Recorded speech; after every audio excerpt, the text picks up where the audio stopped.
নমস্কার। কবিতা লুকোচুরি, কবিগুরু রবীন্দ্রনাথ ঠাকুর।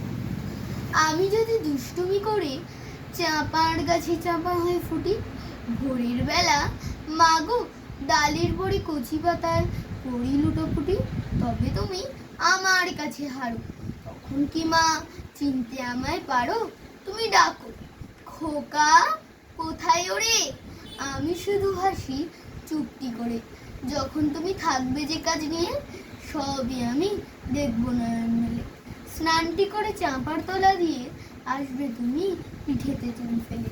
এখান দিয়ে পুজোর ঘরে যাবে, দূরের থেকে ফুলের গন্ধ পাবে। তখন তুমি বুঝতে পারবে না সে তোমার গায়ের গন্ধ আসে।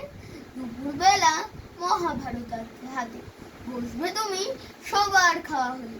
গাছের ছায়া ঘরের জানালাতে পড়বে এসে তোমার পিঠে কোলে। আমি আমার ছোট্ট ছায়াখানি তোলাবো তোর বইয়ের পরে আনি। তখন তুমি বুঝতে পারবে না সে তোমার চোখে খোকার ছায়া ভাসে। সন্ধেবেলায় প্রদীপ খানি জেলে তখন তুমি যাবে গোয়াল ঘরে। তখন আমি ফুলের খেলা খেলি, টুক করে মা পড়বো ভুঁয়ে ধরে। আবার আমি তোমার খোকা হব, গল্প বলো তোমায় গিয়ে কব। তুমি বলবে দুষ্টু ছিলি কথা, আমি বলবো না সে কথা। নমস্কার।